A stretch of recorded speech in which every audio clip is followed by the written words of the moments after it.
Bonjour à tous et bienvenue dans cette nouvelle vidéo d'Easy Excel Query. Aujourd'hui, je vais vous présenter une quinzaine de fonctions dont je me sers très souvent dans Excel et je pense que c'est des fonctions à connaître absolument. C'est parti? Allons-y. Alors, on commence tout d'abord avec des fonctions vraiment basiques pour les vraiment débutants, les plus débutants d'entre vous. Ici, supposons que j'ai un tableau. Je vais faire plusieurs choses. Je vais faire une multiplication. Donc, je tape dans ma cellule. C'est comme un cahier. Donc, je tape dans ma case multiplication. Et ici, dans Excel, toutes les formules doivent commencer par égal. Donc, on tape égal. Qu'est-ce que je veux? Je veux la case D2. Donc, je clique sur ma case D2. Et le signe multiplié, c'est une étoile multipliée par C2. Donc, je clique sur ma case C2. Il me met le résultat ici. Ici, vous avez une petite poignée que vous pouvez prendre et vous pouvez tirer. Il va répliquer le calcul sur les cases qui sont en dessous. On a ensuite la somme. Si on veut faire, je ne sais pas moi, par exemple, je vais me mettre en case G3. Je veux faire F2 plus F3. Je vais donc taper égal, comme mes formules commencent par égal, F2 plus, enfin F3 plus F2. Et j'ai du coup la somme de ces deux-là. Si je tire comme ça, ici il va me faire quoi? Il me répète le calcul, sauf qu'il le décale à chaque fois d'une case. Ok? Maintenant, si je veux un total, je vais faire égal. Toutes mes formules commencent par égal. Je veux la somme de ça, plus ça, plus ça, plus ça. Au lieu de répéter ça, plus ça, plus ça, plus ça, je vais taper. Je veux la somme. La somme de quoi? Je sélectionne toutes les cases que je veux sommer. Je ferme la parenthèse. J'appuie sur Entrée. Et j'ai mon total qui est ici. Je peux copier, CTRL-C, CTRL-V sur la case d'à côté et je vais retrouver mon total de ces chiffres-là. Si je veux maintenant faire ce qu'on appelle un running totals, donc comment on dit, un total cumulé, ici je vais marquer égal, somme. Donc, comme la fonction que celle que j'ai tapée ici, j'ouvre la parenthèse. Je vais lui dire que je veux ces deux chiffres-là. Je ferme la parenthèse. Mais si jamais je le décale, il va décaler tout ça. Donc, j'aimerais en fait qu'il ne décale jamais la première et qu'il prenne juste les chiffres les uns après les autres. Pour faire ça, je clique ici sur F2, qui est cette cellule-là. Et je vais appuyer sur ma touche F4 de mon clavier. J'ai des petits dollars qui se mettent, ce qui veut dire que je fige la colonne et je fige la ligne. J'appuie sur Entrée. Ici, il me met 75, qui est bien 30 plus 45. Je prends ça, je copie, je vais jusqu'en bas. Et on voit que ici, il m'a fait la somme de ces trois-là. Ici, il m'a fait la somme de ces quatre-là. La somme de ces 5-là pour finalement faire la somme de tout. Je ne sais plus comment dire ça en français. Un total cumulé, je suppose. Ok, donc là, ici, on est bon pour vraiment le basique. On va encore faire une petite division peut-être. Ici, je vais marquer division. Division très simple. Toujours le signe égal. Qu'est-ce que je veux diviser? La cellule F2. Le signe diviseur, qui est le slash, par, si je veux récupérer la quantité, je vais faire par le prix. Si je veux le prix de la quantité, on va diviser par le prix pour avoir la quantité. J'ai 10. On voit que c'est bien égal. Je colle, je colle, je colle, je colle, et je colle. Et donc là, on retrouve bien notre prix qui est ici. On a bien fait la division. Allez, on passe au niveau suivant. Niveau suivant, on va regarder les fonctions joindre texte gauche et droite. Je me mets ici et je vais taper joindre texte pour que vous sachiez que c'est la fonction que je vais utiliser. Je fais égal et ici je mets joindre. On voit que Excel, l'intelligence d'Excel nous met joindre texte. J'appuie sur Tab. Il me dit quel délimiteur tu veux quand tu vas joindre ton texte. Je vais lui dire je veux un espace, puis une virgule. Non, c'est plutôt mettre une virgule, puis un espace, c'est mieux. Est-ce que je veux ignorer si ici j'avais une colonne vide? Oui, pour oui, on peut soit marquer vrai, soit 1 égale à vrai. Je vais marquer vrai, que vous compreniez bien. Point virgule. Et là, il me demande les différents textes que je dois joindre. Je n'ai pas besoin de faire texte 1 point virgule, texte 2 point virgule. Je vais récupérer directement mes deux textes ici. Je ferme ma parenthèse, j'appuie sur Entrée. On voit que ici, il m'a directement mis mes textes que je voulais ici. Qu'est-ce que je peux vous dire aussi là-dessus? Si je fais maintenant, je vais aller ici, je vais faire insertion d'un tableau croisé dynamique. C'est un petit peu plus compliqué. Je clique sur une nouvelle feuille de calcul, je mets ici, mais c'est pour la fonction joindre texte, toujours. Je clique sur OK. Ici, je vais mettre par exemple mon produit. Et ici, je vais mettre mes quantités, peu importe. Donc ici, j'ai une somme de quantités. Ici, j'ai 3 produits. Je vais encore utiliser ma fonction joindre texte. Supposons que je suis dans une autre feuille et que j'ai besoin de récupérer en fait ces valeurs-là. Je vais marquer, pour que ce soit plus lisible, je vais juste vous faire un petit segment et je vais le mettre sur le tac, c'est quoi ça? Produits. Hop, je mets ici un segment sur les produits pour qu'on voit bien les filtres que j'applique. Je vais marquer ici, je vais marquer quantité totale. On va réappliquer la formule qu'on a vue précédemment avec égal somme. Et ici, je prends tout ça. Je ferme. Sur mon tableau croisé dynamique, je vais juste retirer les totaux. Voilà. Et on voit qu'ici, donc, j'ai 179. 179, supposons qu'il faut sur une autre feuille, j'aimerais savoir à quoi ça correspond. Je vais utiliser joindre texte. Je vais mettre égal joindre point texte. Donc, quel délimiteur je veux? Je veux toujours virgule espace. Est-ce que je veux ignorer si vide? Oui. Quel est le texte que je veux? Je veux le texte qui est ici. Je ferme ma parenthèse et là, je vais mettre le petit symbole « et ». J'ouvre mes guillemets, espace, quantité. Enfin, stop, hop, je mets deux points, je ferme mes guillemets et j'appuie sur Entrée. On voit que ici, j'ai donc livre, papier, stylo avec une quantité en stock. Ici, c'est pas très joli, livre, papier, stylo. Je vais quand même finir. Je vais plutôt démarrer ça comme ça. Et je vais mettre aussi un espace. Voilà, c'est mieux. Si jamais je clique que sur livre, on voit que mon titre, dynamiquement, se met à jour. Si j'en prends plusieurs, papier, stylo, livre, papier, stylo et les trois. Ce qui peut être très pratique, c'est que vous avez plusieurs feuilles et que vous voulez travailler avec des titres de faux dynamiques. Alors maintenant, si je veux la formule gauche-droite, je vais ici recréer un autre petit tableau où je vais imaginer des codes. On va appeler des codes CIC, un code en finance. Je vais marquer par exemple FR31, FR32, je sais pas moi, IT 32, XN 45.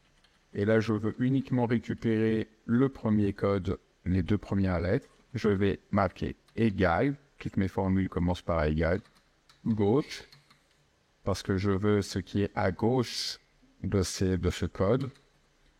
Le texte sur lequel je veux les deux premiers caractères, c'est celui qui est en J2. Je clique sur J2 et mon J2 est sélectionné. Je mets point virgule. Combien de caractères je veux? J'en veux 2. Je ferme la parenthèse, j'appuie sur Entrée. On voit que FR c'est bien mis. Ici, je vais taper gauche. Juste pour que vous le voyez bien. Je prends la petite poignée, je tire. Et j'ai bien tout ce qu'il faut. Ensuite, j'appuie sur droite. Je marque droite. Je fais exactement la même chose. Cette fois, je vais voir le code. Je vais marquer égal, droite. De quel texte? De ça. J2, du coup. Point virgule, combien de caractères? Encore 2. Je ferme la parenthèse, j'appuie sur Entrée. Je prends la poignée, je tire. Donc, quand je dis je prends la poignée, je tire, en fait, c'est que je clique sur le carré, je maintiens le clic et je descends vers le bas. Et je relâche mon clic. Voilà.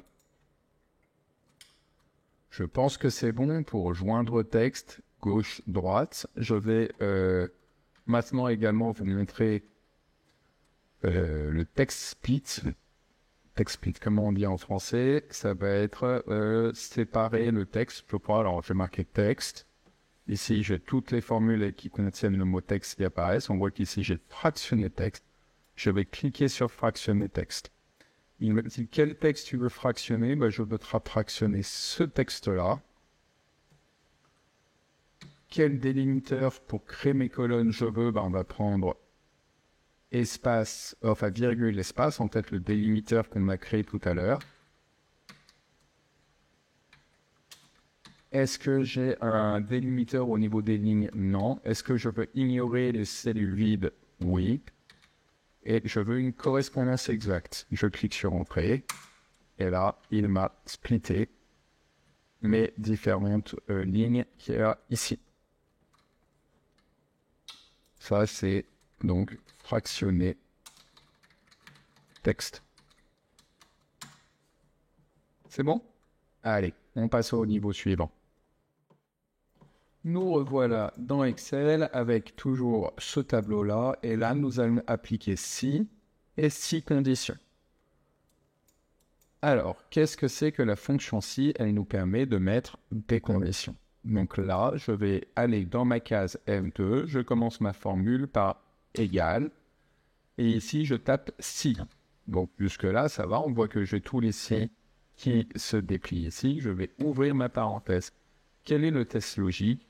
Je veux que si jamais C2 multiplié, donc on a dit que c'était l'étoile multiplié par D2 est inférieur à 50, alors j'aimerais qu'il me mette KO. Je mets mon point virgule pour arriver sur mon deuxième critère. Si, que je suis obligé de récupérer si,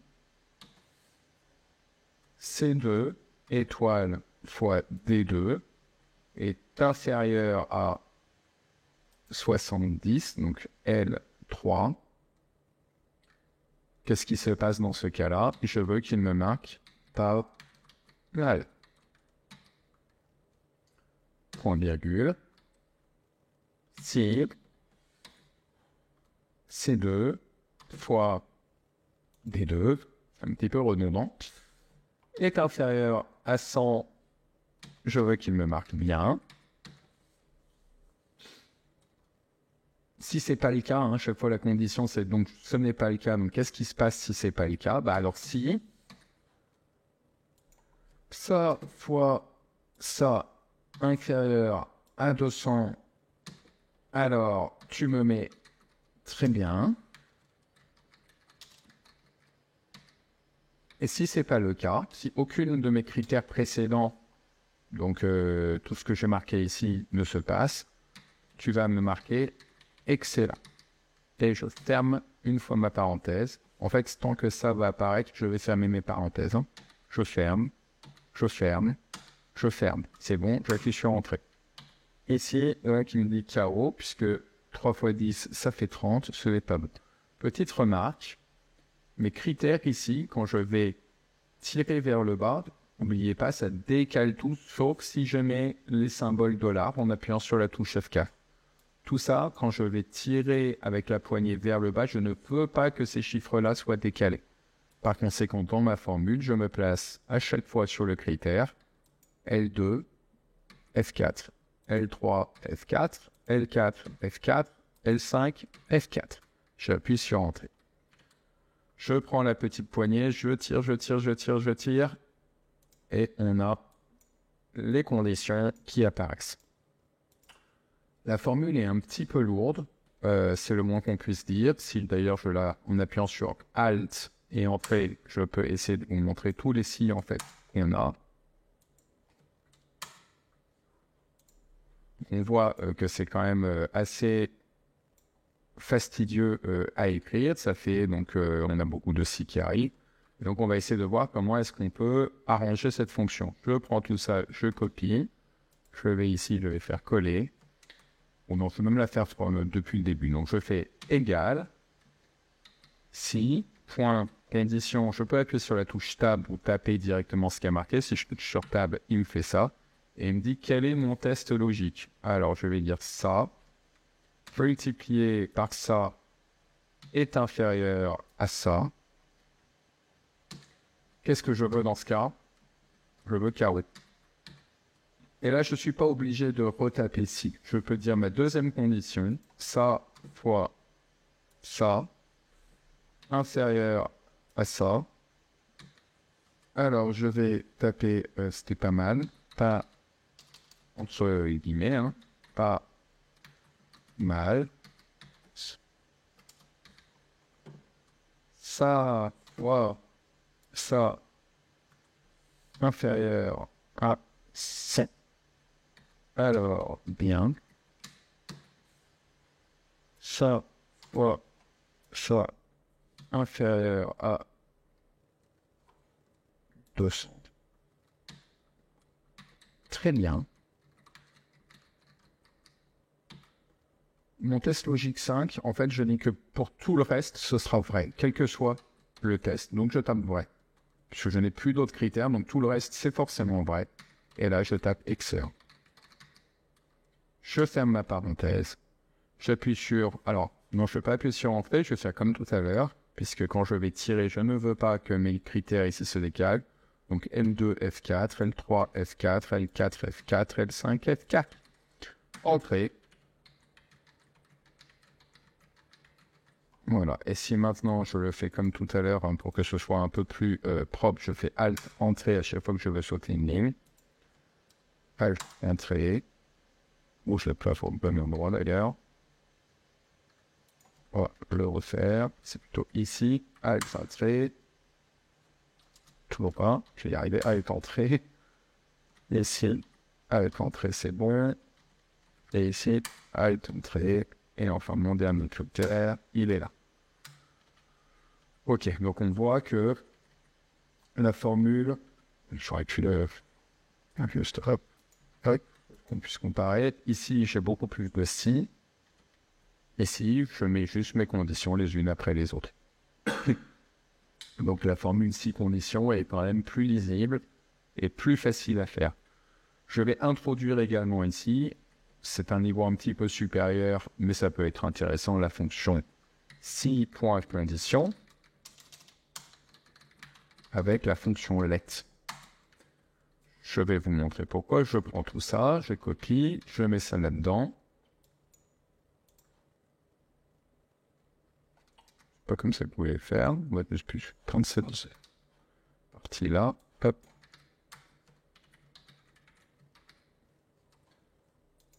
Toujours pas. Je vais y arriver. Je prends ça, je copie, je vais là, je me place à l'intérieur, je colle, j'appuie sur Entrée. Hop, donc là, ça fonctionne. Le problème, c'est qu'effectivement, Excel, qu'est-ce qu'il fait? À chaque fois, il va faire ce calcul-là. Je fais d'abord ce calcul-là, je compare. Ah non, ça ne marche pas. Je fais d'abord ce calcul-là, ça ne marche pas, donc je ne mets pas ça, etc., etc. L'idée avec let, c'est de stocker ce calcul en mémoire.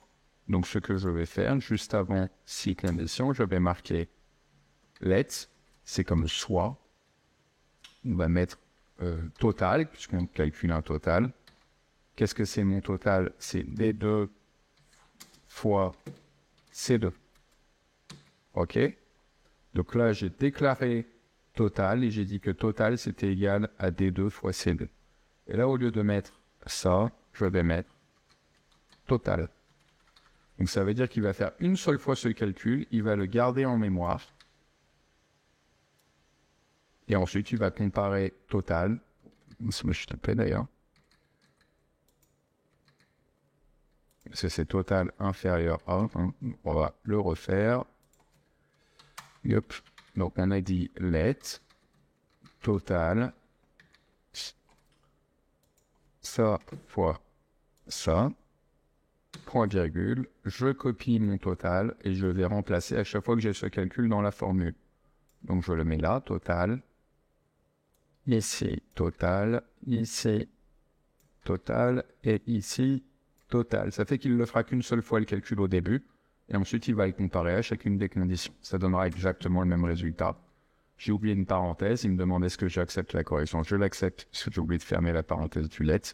Je mets oui. Et là, nous voyons que ça marche bien. Si vous avez énormément en fait de si, en termes de performance, vous allez vraiment gagner à utiliser la fonction let. Dans mon petit calcul ici, il n'y a pas vraiment d'intérêt, mis à part la lisibilité peut-être, ou j'aime bien, je vois, oui. Niveau suivant, donc là cette fois, j'ai quelque chose d'assez vide. On va voir la fonction fin de mois et la fonction de séquence déjà. Alors la fonction fin de mois, je vais imaginer, hop, ici que je rentre une date, par exemple le 1er janvier 2024. Début de l'année, hein, on va faire ça. Et ici, je veux avoir le 31 janvier 2024. Je vais faire égal, fin, point, mois, j'ouvre ma parenthèse, ma date de départ, c'est celui-ci. Est-ce que je veux rajouter un mois à cette date-là? Non. Donc je mets 0. Ici, il me met un format chiffre parce que Excel convertit les dates en chiffres. Je vais aller ici, je fais accueil.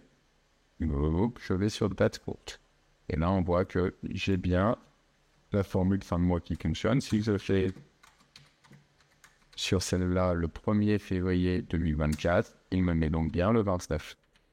Ensuite, on va voir séquence. Séquence, ça nous permet de faire une séquence. Je me mets ici, si je fais égal séquence, supposons que je veuille juste une liste de 1 à 50, je vais juste taper 50, je ferme la parenthèse et il va me faire une liste de 1 à 50. En l'occurrence, je vais utiliser ici la fonction séquence, par exemple, pour dire je veux, je vais marquer ici date, par exemple, je veux toutes les dates entre ces deux dates-là. Et je vais marquer égal séquence. Ici, il me dit combien de lignes je veux. Combien de lignes je veux? Je veux le nombre de jours qu'il y a entre ces deux-là. Par conséquent, plus. Je fais cette cellule-là, B3, moins B2 plus 1. Parce que si vous faites... oui, enfin, vous avez compris pourquoi il y a le plus 1. Hein. Combien je veux de colonnes? Ben, j'en veux qu'une. Le début, ça va être le 1er février. Le pas, c'est-à-dire combien de jours je veux additionner à chaque fois. Est-ce que je veux tous les 7 jours ou est-ce que je veux chaque jour? Moi, je veux chaque jour, donc je vais taper 1. Je ferme la parenthèse, j'appuie sur Entrée. Je mets ça au format date. Et on voit qu'ici, il m'a mis, d'ailleurs c'est une année bissextile, hein, il m'a mis tous les jours. Ici, et c'est dynamique, puisque ici, si vous avez un utilisateur qui rentre, par exemple, le 1er mars 2024, on a tous les jours qui se mettent. On peut imaginer un tableau où ici on met présence, oui, etc., en fonction de chaque jour. On va en profiter ici pour voir si ce jour-là est d'ailleurs un week-end ou pas. Donc là, ici, on peut taper Je vais taper la formule, c'est jour, semaine, on va essayer. Ici, égale jour. C'est pas jour, semaine, si c'est jour, semaine, pardon, il est ici. Jour, semaine. Je clique sur ma date. Point virgule. Ici, il me dit tout ce qui est possible. Est-ce que mon numéro 1, ce sera un dimanche, ou est-ce que mon numéro 7, ce sera... ou est-ce que mon numéro 1, c'est un lundi? Moi, je suis là-dessus. Je ferme la parenthèse. Et je fais 5. Et on voit que ici, j'ai 6, 7. À chaque fois, c'est samedi, dimanche. D'ailleurs, je peux changer la date ici et le mettre en date longue et on va vérifier ça. Et on voit vendredi, c'est le jour 5. Ici 6, 7, ici 6, 7, etc. Petite remarque. Ici, je vais marquer nombre. Si, et je vais marquer 1. Et dans cette formule-là, au lieu de dire que je veux un pas de 1, je veux dire que je veux quelque chose de dynamique, que ce soit basé là-dessus. Ok, si ici je veux que ce soit tous les 7 jours, on voit que ici, il me fait ma séquence tous les 7 jours, mais ça ne fonctionnera pas puisque j'ai pris en intervalle la différence entre le 31 mars et le 1er mars. C'était juste pour vous montrer, mais en revanche, comme j'ai pris 7 jours, le jour semaine sera toujours le vendredi. Hop, je fais ça et je mets 1. Et voilà, et on retombe sur notre panneau de départ. Ok, on passe maintenant aux fonctions uniques. Somme si, somme, je vais mettre aussi, somme si, ensemble. Alors, comment est-ce qu'on fait unique? Unique, c'est pour avoir une liste sans doublon. Donc, j'ai mon tableau à gauche, ici, et j'aimerais avoir aucun doublon sur cette colonne, par exemple produit. Je me mets ici, je fais égal, unique, je sélectionne carrément toute ma colonne, je ferme la parenthèse, j'appuie sur entrée. Donc là, il me met en revanche 0. Il me met 0 puisque j'ai pris toute la colonne. Si je ne veux pas ça, je peux faire unique. Retourner pour unique, unique, je veux les lignes uniques. Retourner les éléments qui apparaissent exactement une fois, retenez chaque élément distinct. C'est juste pour vous montrer toutes ces possibilités. Hein. Donc là, j'ai uniquement celui-là. Produit. Ah oui, parce que j'ai celui-là qui apparaît qu'une seule fois. Si en revanche ici, je mets tous les éléments, ici, je vais bien avoir tous les éléments distincts. Et si maintenant, je veux uniquement de B2 à B7, dans la formule, je tape B2 à B7. Et là, j'ai uniquement mes éléments distincts. J'ai réussi à le dire. Ok, je vais me mettre également ici maintenant et je vais refaire unique, mais cette fois avec 2 colonnes. Je vais faire unique. Je prends ces 2 colonnes-là, donc les combinaisons uniques. Et là, il va me mettre les combinaisons uniques. Donc, on voit que Aquitaine libre, ici, je l'ai en doublé. Ici, je ne l'ai pas. Maintenant, on va faire somme-si. Somme-si, c'est pour faire la somme de chaque endroit où ça va contenir papier, stylo, libre. Comme j'ai mis unique, je peux faire ici égal somme.si sur quelle plage, donc sur quelle colonne, je vais retrouver les critères sur lesquels je veux faire ma somme. C'est sur la colonne B. Et dans cette colonne B, quel critère je dois chercher? Celui-ci. Je veux d'abord le papier.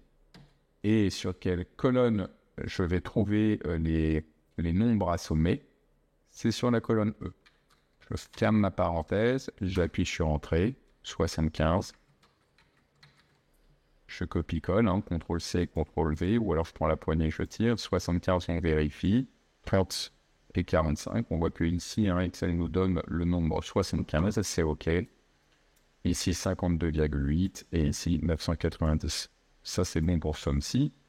On passe à somme-si ensemble. somme.si.ensemble. Donc c'est pour mettre plusieurs critères. En fait, elle fonctionne quelque part à l'inverse de celle-là, puisque je vais commencer par lui dire où se trouvent les nombres que je veux sommer. Ils sont ici. Où sont la plage de mes premiers critères. Donc mon premier critère, on va dire, c'est la région qui est en colonne J. Donc je vais prendre ma région. Et où se trouve mon critère 1? Il est là. OK.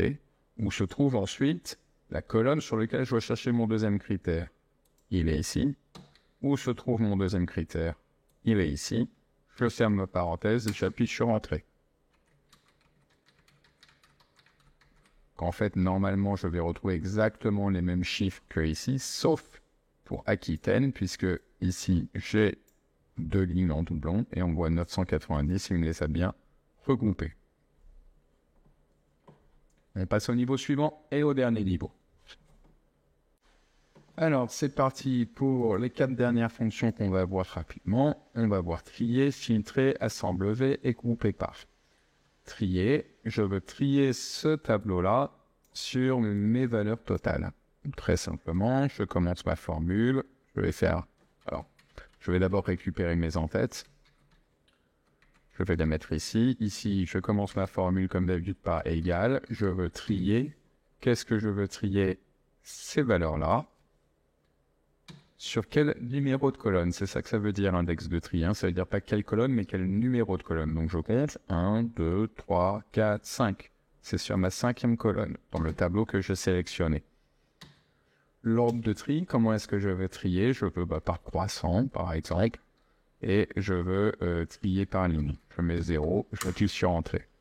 Ici, il m'a donc rangé toutes mes valeurs par ordre croissant. Si je veux par ordre décroissant, je mets juste -1 ici, je clique sur Entrée. Et ici, il m'a mis par ordre décroissant. Maintenant, si je veux filtrer, je vais ici, par exemple, je sais pas, je vais mettre Aquitaine ici, hop.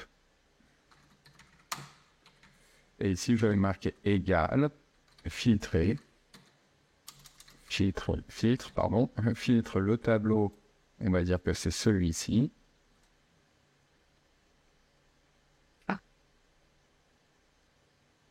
Point virgule. Je veux pour cette donnée égale à celle-là. Je ferme ma parenthèse et j'appuie sur Entrée. Ici, il me met cal quand j'efface parce que dans ma formule, j'ai pas dit ce qui se passait si c'était min. Si c'est min, je vais dire que je veux rien. Et là, cette fois, il me met pas cal, il me met précisément rien. Si je mets Evelyn, on voit que ici, il filtre bien sur Evelyn. OK. Allez, maintenant, je passe à assembler. Assemble V. Pareil, je vais récupérer 2 tableaux où je vais mettre ici assemble V. Mon premier tableau, c'est celui-ci. Mon deuxième tableau, c'est celui-ci. Cette fois, je ne prends pas les en-têtes, parce que si je les prends 2 fois, elles vont apparaître 2 fois. Je le ferme, j'appuie sur Entrée. Et là, comme on voit, il m'a assemblé mes différents films. Ici, Evelyn 1, 2, et ici, Evelyn 1, 2, 3, 4. Bien entendu, ici, on peut imaginer complet, c'est-à-dire faire un trier, par exemple. Du tableau que j'ai ici, c'est mon tableau. L'index de tri, ça va être encore ma 5e colonne. Je veux en ordre croissant. Et je veux trier par ligne. Je ferme. Et là, ah oui, c'est comme je les intitulés, il me les met là-dedans. On va le mettre M-5, comme ça va être dans le bon ordre. Ce que fait les choses, en fait, c'est comme ça. Donc là, ici, ça a bien fonctionné. Il m'a trié ça du plus grand au plus petit. Et enfin, on va finir. Alors, je vais d'abord appuyer sur le petit pinceau pour appliquer la mise en forme pour que ce soit plus joli. Je vais enfin faire grouper par. Donc, on va faire égal grouper point par. qu'est-ce que je veux grouper, quelles sont les lignes que je veux regrouper. Je veux regrouper ces deux lignes-là. Enfin, ces deux colonnes-là, pardon, mais c'est des lignes qui sont ici. Les valeurs que j'ai, elles sont ici. Et ici, je veux quelle fonction appliquer à ça. Est-ce que je veux une somme? Est-ce que je veux autre chose? Je veux en l'occurrence, on va dire le pourcentage. Je ferme. J'appuie sur Après. Est-ce qu'il faut juste préciser que c'est un pourcentage en termes de format? Ici aussi. Et là, on voit que les livres, si je mets Aquitaine, représentent 83% de mon total. On voit que les livres, c'est très important. Excellent. J'espère que cette revue rapide des formules que j'utilise personnellement le plus souvent sur Excel vous a plu. Je n'ai pas abordé volontairement la recherche X, la recherche V et l'indexatif car vous avez une vidéo dédiée sur le sujet qui doit apparaître là près de ma tête, j'espère. Ou alors vous le trouverez sur ma chaîne dans les vidéos. N'hésitez pas à vous abonner, n'hésitez pas à commenter et moi je vous dis à bientôt pour une nouvelle vidéo.